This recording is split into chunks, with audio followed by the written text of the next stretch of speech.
Hello dear student, how are you? I hope all of you are good and all of you are doing great. आशा करता हूं कि आप सभी लोग अच्छे होंगे। तो मेरे प्यारे दोस्तों, आज की इस वीडियो में हम करने वाले हैं झारखंड एकेडमिक काउंसिल जेक बोर्ड के द्वारा जो वीकली टेस्ट हो रहा है, उस वीकली टेस्ट का क्लास 12th अकाउंटेंसी का जो है एक क्वेश्चन हम लोग करेंगे। मेरे पास जो है वो काफी सारा जो है वीकली टेस्ट का क्वेश्चन आ चुका है। 1 बाय 1 सारे सब्जेक्ट का वीकली टेस्ट जो है हम करेंगे। एक बात आप सभी लोगों को हम बता दे रहे हैं, ध्यान से सुन लो कि जो स्टूडेंट 2024 का एग्जाम के लिए 90% एग्जाम का टारगेट लेके चल रहे हैं कि मिनिमम तो हमको 90% एग्जाम में स्कोर करना है, उसके लिए हर सब्जेक्ट का वीकली टेस्ट को करना बहुत बहुत बहुत जरूरी है। क्योंकि वीकली टेस्ट के बेसिस पे ही जो है आप लोगों का क्वेश्चन बनेगा और 100% श्योर है कि वीकली टेस्ट का कई सारे क्वेश्चन जो है आपको मॉडल पेपर में भी दिखेगा और कई सारे क्वेश्चन जो है आपको फाइनल एग्जाम में भी दिखेगा। इसलिए आपका जो भी सब्जेक्ट है उन सारे सब्जेक्ट का वीकली टेस्ट का जो है आप क्वेश्चन जरूर करोगे, ठीक है। और हम 1 बाय 1 आप लोगों को जो है वो सारे सब्जेक्ट का जो है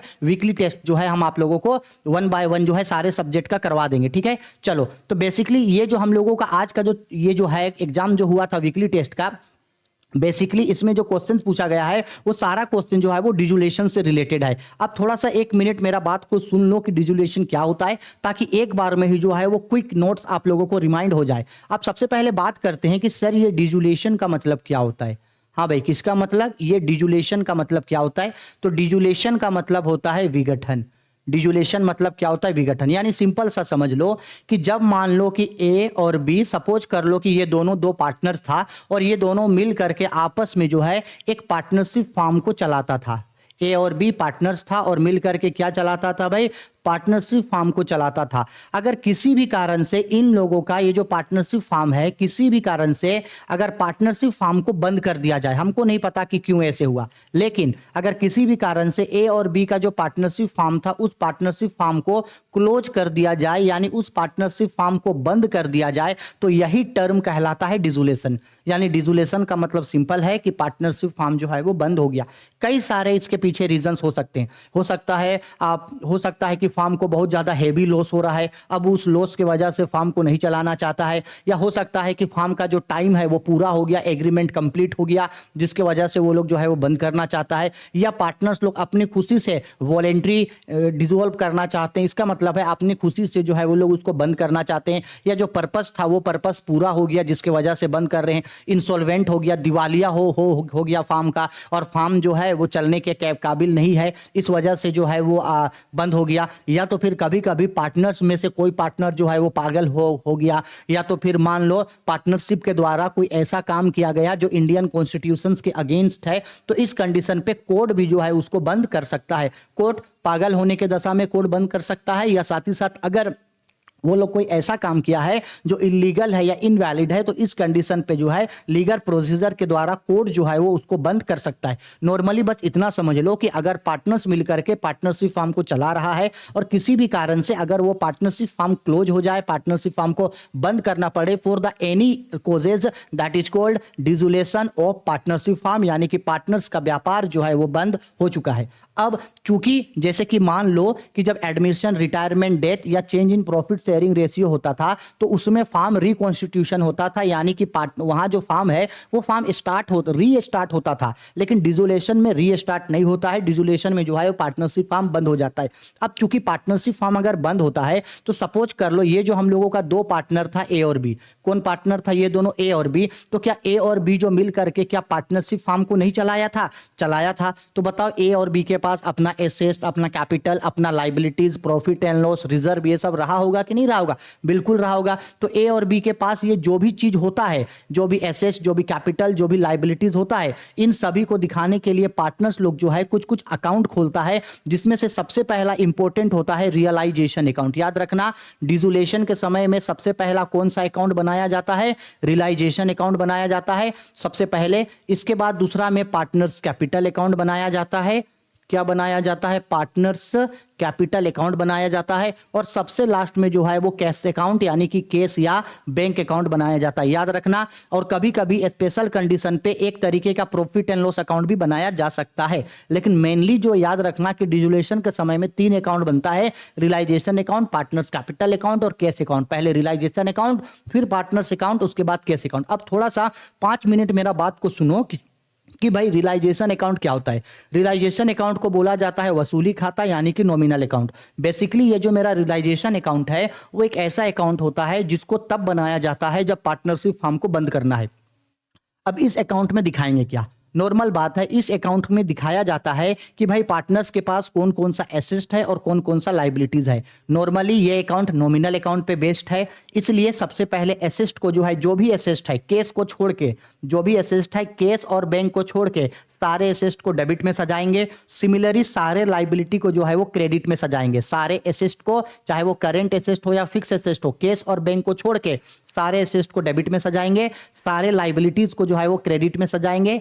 ठीक है, पार्टनर्स कैपिटल अकाउंट हो गया, पार्टनर्स करेंट अकाउंट हो गया, प्रॉफिट एंड लॉस और रिजर्व, इन सभी को नहीं दिखाया जाता है। एसेट को डेबिट में, कैपिटल और लाइबिलिटी को क्रेडिट में। इसके बाद एसेट को बेच के जो भी पैसा मिलेगा, क्योंकि अब तो फार्म बंद हो रहा है तो एसेट को बेचना पड़ेगा, तो एसेट को फार्म में बेच दिया जाता है। तो फार्म एसेट को बेच के जो भी पैसा मिलता है उसको रियलाइजेशन अकाउंट के क्रेडिट में दिखाते हैं। और जैसे ही केस मिला तुरंत जो है आउटसाइड लाइबिलिटीज यानी जो भी लाइबिलिटीज है उन सब का पेमेंट किया जाता है। तो उन सब का पेमेंट करेंगे तो डेबिट में दिखाएंगे। इसके बाद अगर कभी कभी कोई पार्टनर अगर एसेट ले लेगा तो उसको क्रेडिट में दिखाएंगे। कोई पार्टनर अगर लाइबिलिटी ले लेगा या कोई पार्टनर बोलेगा कि हम इस लाइबिलिटी का पेमेंट कर देंगे तो उसको हम लोग डेबिट दिखाएंगे। कभी कभी ऐसा भी होता है कि कोई पार्टनर को जो है वो रियलाइजेशन अमाउंट पेड करना पड़ता है, रेमुरेशन पेड करना पड़ता है, तो इन सभी चीजों को डेबिट में दिखाएंगे। इसके बाद हम लोग क्या करते हैं, बैलेंस करते हैं।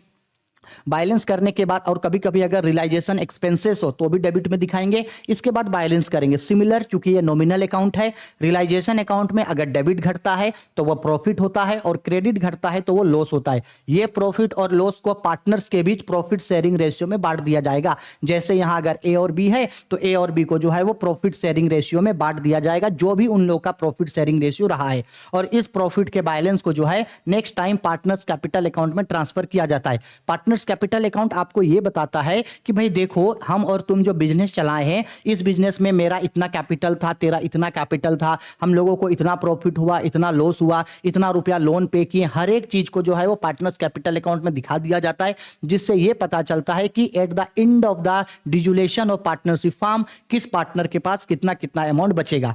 इसके बाद जब पार्टनर्स कैपिटल अकाउंट में यह पता चल जाता है कि किस पार्टनर का कितना कितना कैपिटल बचा है, लास्ट में जो है वो कैश अकाउंट बनाया जाता है। कैश अकाउंट में ये दिखाया जाता है कि भाई देखो, पैसा इतना था, इतना रुपया एसेट को बेच के मिला, इतना रुपया का लाइबिलिटीज पेड किए, इतना रुपया का जो पर्सनल कैपिटल या एडिशनल कैपिटल था उसके लिए पेड हुआ, उसके बाद इतना पैसा हम दोनों के पास बचा जो हम दोनों इतना इतना बांट रहे हैं, और फार्म को चलो बंद करो और खत्म करो।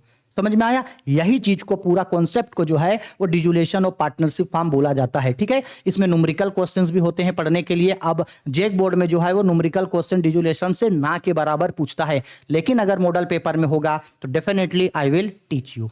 ठीक है, आया समझ में?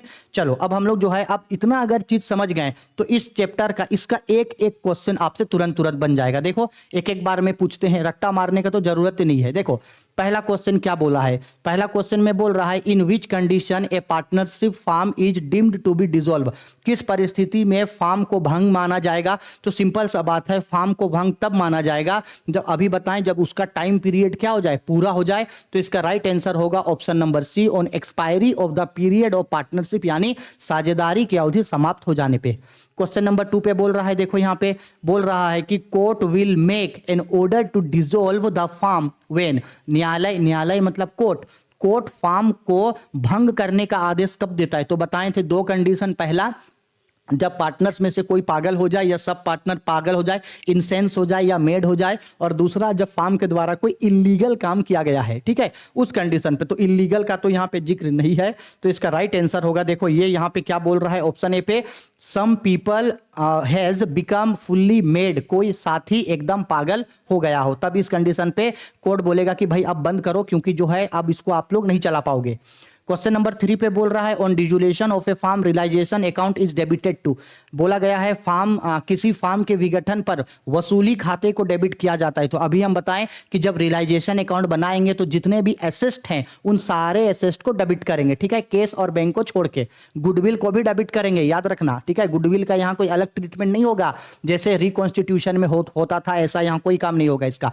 नॉर्मली गुडविल को एसेट ट्रीट करेंगे। ठीक है, तो इसका राइट आंसर होगा option number A, all assets to be realised, सभी संपत्तियों का एहसास होने पे, यानी नॉर्मली सभी एसेट्स को डेबिट दिखाएंगे। ठीक, क्वेश्चन नंबर 4 बोला गया है on the dissolution of firms out of the proceed received from the sale of assets will be paid first of all. बोला गया है किसी फार्म के विघटन पर संपत्तियों की बिक्री से प्राप्त आय में से सबसे पहले भुगतान किया जाएगा। यानी जब फार्म को बंद किया गया उस समय में जो भी एसेट को बेचा गया, एसेट को बेच के जो भी पैसा मिला है उस पैसे से सबसे पहला पेमेंट किसको करेंगे? तो नॉर्मल बात है, सबसे पहला पेमेंट लाइबिलिटीज को करना होगा, यानी आउटसाइड क्रेडिटर्स, जितना भी आउटसाइड लाइबिलिटीज है उसको सबसे पहले जो है वो पेड करो। तो इसका राइट आंसर होगा ऑप्शन नंबर डी, यानी आउटसाइड क्रेडिटर। क्यों? क्योंकि भाई फार्म को बंद कर रहे हैं, तो बंद कर रहे हैं तो जिससे जिससे कर्जा लिए हैं उसको तो देना पड़ेगा ना। अगर बैंक लोन लाए हैं तो बैंक लोन पेड करना पड़ेगा, किसी का बिल्स पेबल बकाया है तो बिल्स पेबल पेड करना होगा, कोई आउटस्टैंडिंग एक्सपेंसेस बकाया है तो वो पेड करना होगा, कोई क्रेडिटर्स का पैसा बकाया है तो वो पेड करना होगा, क्योंकि इन सबको पेड किए बिना तो फार्म को बंद नहीं करेंगे। तो जो भी पैसा मिला सबसे पहले क्रेडिटर्स को जो है वो पेमेंट कर दो और भगाओ इसको, तब फार्म बंद हो पाएगा, नहीं तो नहीं होगा। क्वेश्चन नंबर 5 पे बोल रहा है on firms dissolution which one of the following account should be prepaid at last. Firm के विघटन पर सबसे अंत में निम्नलिखित में से कौन सा खाता तैयार करना चाहिए? हम अभी बताएं सबसे लास्ट में जो है वो कैश अकाउंट बनाना चाहिए, यानी कि कैश बुक, कैश अकाउंट यानी कि रोकड़ खाता बनाना चाहिए। पहले रियलाइजेशन अकाउंट बनता है, फिर पार्टनर्स कैपिटल अकाउंट, कभी जरूरत पड़ा तो पार्टनर्स लोन अकाउंट, इसके बाद जो है कैश अकाउंट सबसे लास्ट में बनता है। ठीक है, 6 नंबर क्वेश्चन पे बोल रहा है on the event of dissolution of partnership firm the provision of doubtful debts is to be transferred to. साझेदारी फार्म के विघटन की स्थिति में संदिग्ध ऋणों के प्रावधान को हस्तांतरित किया जाता है। नॉर्मल बात है, डिसोल्यूशन ऑफ फार्म में गुडविल को नॉर्मल एसेट ट्रीट किया जाता है और प्रोविजन फॉर बैड डेब्ट्स को नॉर्मली लायबिलिटी ट्रीट किया जाता है। तो इसको नॉर्मली जो है वो रियलाइजेशन अकाउंट में हम लोग दिखा देंगे चुपचाप, कुछ स्पेशल ट्रीटमेंट इसका नहीं करेंगे। ठीक है, आगे बढ़ते हैं क्वेश्चन नंबर 7 पे on dissolution of partnership one dissolution if a partner undertake to make payment of a liability of the firm is debited। विघटन पर यदि कोई भागीदारी यानी कोई साझेदार फार्म के देनदारों का भुगतान करने का वचन देता है तो डेबिट करेंगे। यानी कोई पार्टनर बोल रहा है कि ठीक है हम लाइबिलिटी का पेमेंट कर देंगे, पार्टनर एसेट लेगा तो रियलाइजेशन अकाउंट के क्रेडिट में, लाइबिलिटी लेगा या लाइबिलिटी पे करेगा तो डेबिट में। ठीक है, तो ये नॉर्मली किसके डेबिट में जाएगा भाई? रियलाइजेशन अकाउंट के डेबिट में जाएगा। ठीक, उसी क्वेश्चन को पलट के 8 नंबर में दूसरा तरीके से पूछा, बोला गया है unrecord liability when paid on dissolution of a farm is debited to। बोला गया है किसी फार्म के विघटन पर भुगतान किए गए जाने पर अनरिकॉर्ड देनदारों को दिखाया जाता है। अनरिकॉर्ड एसेट को क्रेडिट में दिखाएंगे, अनरिकॉर्ड लाइबिलिटी को डेबिट में दिखाएंगे। किसके अकाउंट के? रियलाइजेशन अकाउंट के। ठीक है, उसी क्वेश्चन को थोड़ा पलट के पूछा।